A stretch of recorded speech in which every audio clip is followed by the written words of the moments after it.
पहला, कृष्ण भगवान कहते हैं मंत्र शांत स्वभाव रखकर काम करना। वैसे तो भगवान श्री कृष्ण बचपन में बहुत नटखट स्वभाव के थे। विपरीत परिस्थितियां आने पर उनका स्वभाव हमेशा शांत रहता था।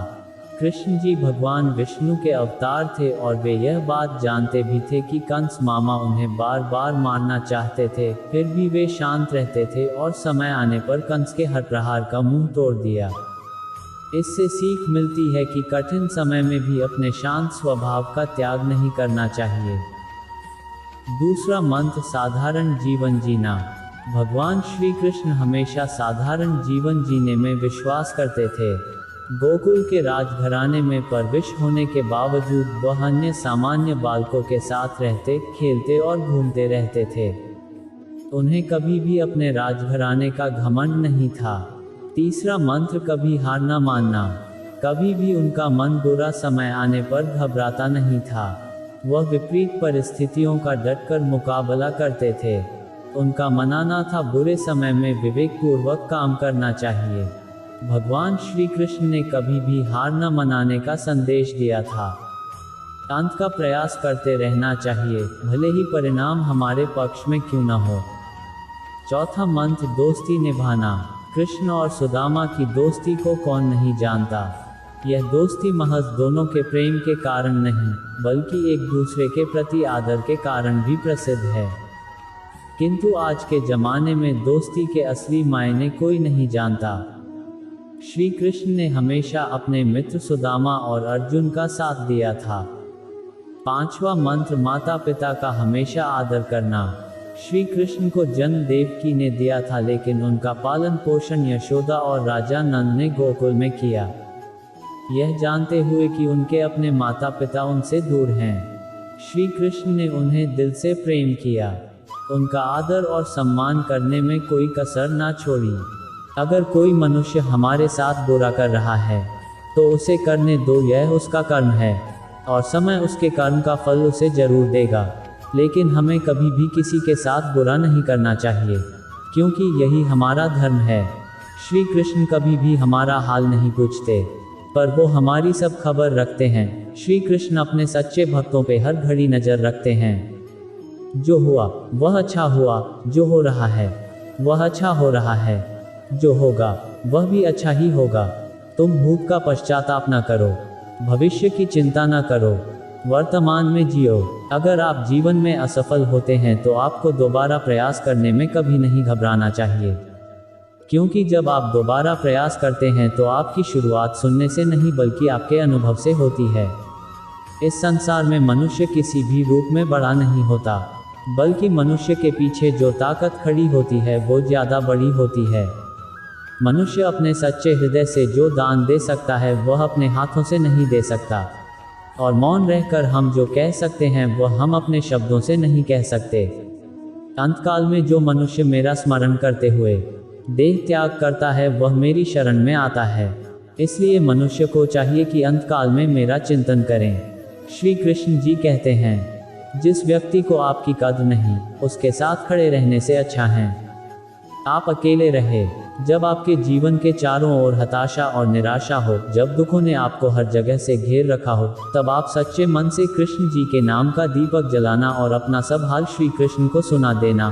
श्री कृष्ण स्वयं आपके सब दुख हरने आएंगे। जमाने से नहीं, हम तन्हाई से डरते हैं। प्यार से नहीं, हम रुसवाई से डरते हैं। दिल में उमंग है तुम्हें मिलने की, पर मिलने के बाद आने वाली जुदाई से डरते हैं। हर शाम किसी के लिए सुहानी नहीं होती, हर प्यार के पीछे कोई कहानी नहीं होती। कुछ तो असर होता है दो आत्मा के मेल का, वरना गोरी राधा सावले कान्हा की दीवानी ना होती। राधा कृष्ण का मिलन तो बस एक बहाना था, दुनिया को प्यार का सही मतलब जो समझाना था। तुम जो भी कर्म प्रेम और सेवा की भावना से करते हो, मैं तुम्हें परमात्मा की ओर ले जाता है। जिस क्रम में घृणा छुपी होती है वह परमात्मा से दूर ले जाता है। किस्मत के सहारे मुझे न छोड़ मेरे मोहन, मुझे तेरी रहमत के सिवा किसी और पर यकीन नहीं। राधा की चाहत है कृष्ण, उसके दिल की विरासत है कृष्ण। चाहे कितना भी रास रचा ले कृष्ण दुनिया, तो फिर भी यही कहती है राधे कृष्ण राधे कृष्ण। शस्त्र आत्मा को काट नहीं सकते, अग्नि इसको जला नहीं सकती, जल इसको गीला नहीं कर सकता और वायु इसे सूखा नहीं सकती। माखन चुराकर जिसने खाया, बंसी बजाकर जिसने नचाया, खुशी मनाओ उनके जन्मदिन की, जिन्होंने दुनिया को प्रेम का रास्ता दिखाया। क्रोध से भ्रम पैदा होता है, भ्रम से बुद्धि व्यग्र होती है। जब बुद्धि व्यग्र होती है तब तर्क नष्ट हो जाता है, जब तर्क नष्ट होता है तब व्यक्ति का पतन हो जाता है। सुख दुख, लाभ हानि और जीत हार की चिंता ना करके मनुष्य को अपनी शक्ति के अनुसार कर्तव्य कर्म करना चाहिए। ऐसे भाव से कर्म करने पर मनुष्य को पाप नहीं लगता। केवल कर्म करना ही मनुष्य के वश में है, कर्मफल नहीं। इसलिए तुम कर्मफल की आसक्ति में ना फंसो तथा कर्म का त्याग भी ना करो। संयम का प्रयत्न करते हुए ज्ञानी मनुष्य के मन को भी चंचल इंद्रियां बलपूर्वक हर लेती हैं। जिसकी इंद्रियां वश में होती है, उसकी बुद्धि स्थिर होती है। व्यक्ति को सदैव कर्म बिना किसी डर के करना चाहिए। जहां व्यक्ति को अमीर बनने के लिए एक एक क्षण संग्रहित करना पड़ता है, तो वहीं अमर होने के लिए उसे कण कण बांटना होता है। मनुष्य जीवन में खुशी का सबसे बड़ा रहस्य इच्छाओं का त्याग करना है। अशांत मन को नियंत्रित करना कठिन होता है, लेकिन उसे प्रयास करके शांत किया जा सकता है। जो व्यक्ति संदेह या शक करता है, वह तीनों लोकों में खुश नहीं रह सकता है। यदि किसी व्यक्ति के मन रूपी पात्र में किसी के प्रति विश्वास नहीं है, तो वहां प्रेम भी नहीं ठहर सकता है।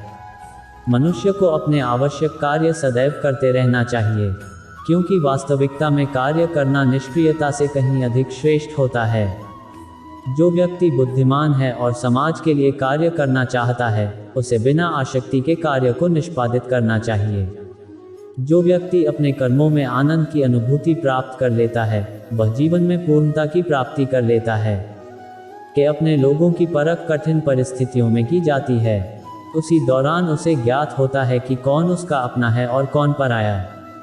इस दुनिया में कोई भी व्यक्ति हमारा शत्रु और मित्र नहीं बनकर आता है, बल्कि हमारा व्यवहार ही यह निर्धारित करता है कि वह हमारा शत्रु होगा या मित्र।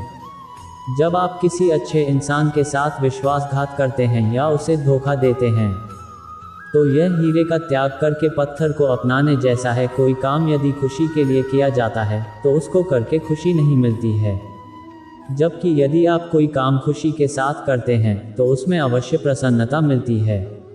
इस संपूर्ण संसार में सब कुछ ईश्वर द्वारा प्रदत्त है। ऐसे में यदि आप किसी जीव को चोट पहुंचाते हैं, तो आप मुझे कभी खुश नहीं कर सकते हो। अगर बुरे लोग समझाने मात्र से सुधर जाते तो कदाचित महाभारत का युद्ध नहीं होता। अगर कोई व्यक्ति जो अधिक